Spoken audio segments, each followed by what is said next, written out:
Assalamualaikum warahmatullahi wabarakatuh. Perkenalkan, nama saya Hilda Nurizki, saya dari kelas 12C.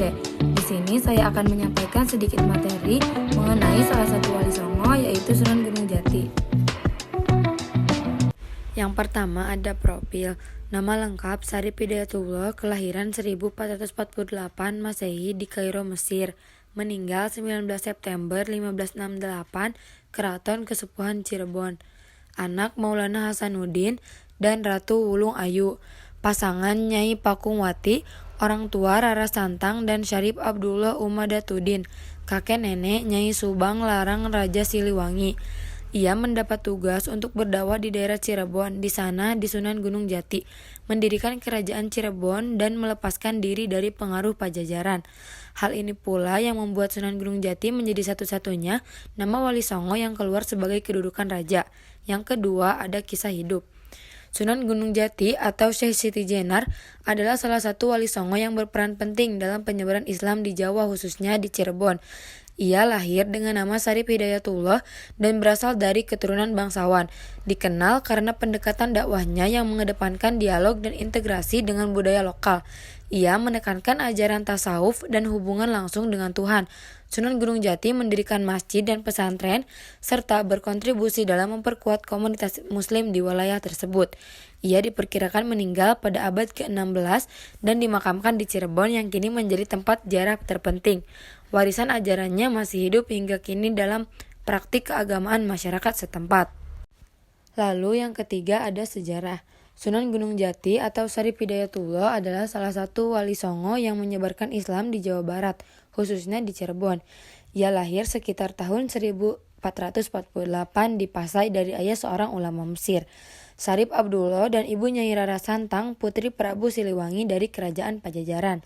Setelah mendalami agama di Pasai dan di Mekah, Sunan Gunung Jati kembali ke Jawa untuk berdakwah.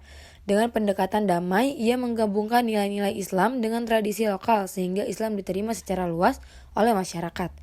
Pada abad ke-15, ia mendirikan Kesultanan Cirebon yang menjadi pusat dakwah dan perdagangan Islam. Ia juga mendirikan Masjid Agung Sang Cipta Rasa sebagai simbol penyebaran Islam.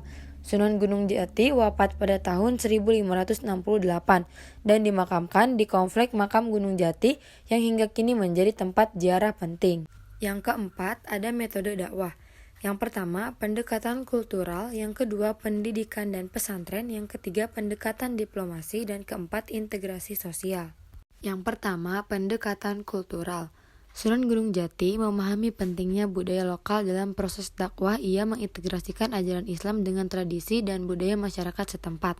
Dengan cara ini, masyarakat tidak merasa terasing dari agama yang baru yang mereka peluk. Misalnya, ia menggunakan seni dan ritual untuk menyampaikan pesan-pesan Islam, seperti wayang kulit yang dipadukan dengan cerita-cerita Islam. Pendekatan ini membuat masyarakat lebih menerima ajaran Islam karena merasa bahwa agama tersebut menghormati dan menghargai budaya mereka.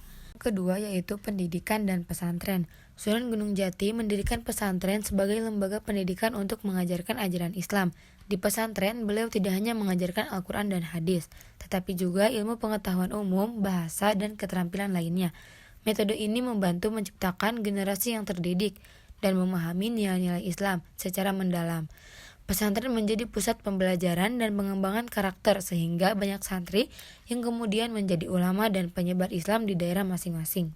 Yang ketiga yaitu ada pendekatan diplomasi.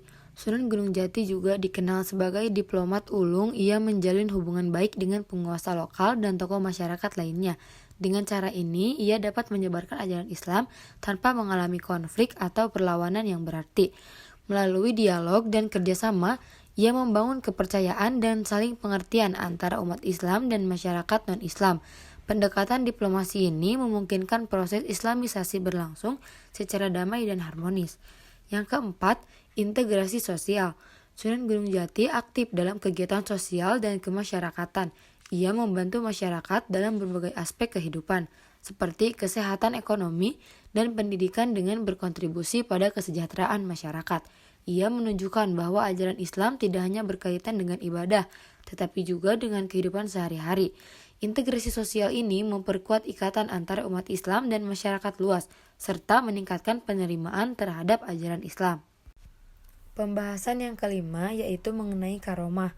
Karomah yang pertama adalah kemampuan berbicara dengan banyak bahasa. Yang kedua, mampu menyembuhkan berbagai penyakit dengan izin Allah.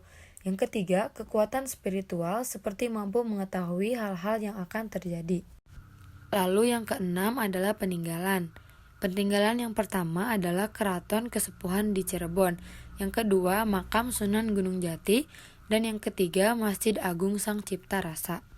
Yang terakhir yaitu kesimpulan. Sunan Gunung Jati atau Syekh Syarif Hidayatullah adalah wali songo yang berperan penting dalam penyebaran Islam di Jawa, khususnya di Cirebon.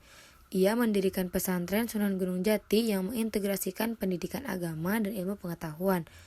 Selain fokus pada pendidikan, ia juga aktif dalam kegiatan sosial dan budaya membantu masyarakat dalam berbagai aspek kehidupan. Warisannya terus berlanjut mempengaruhi perkembangan pendidikan Islam di Indonesia.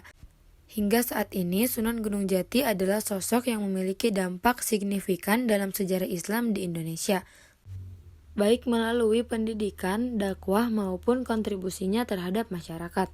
Metode dakwah Sunan Gunung Jati yang berbasis pada pendekatan kultural, pendidikan dan pesantren, pendekatan diplomasi serta integrasi sosial telah menghasilkan dampak yang signifikan dalam penyebaran Islam di Jawa.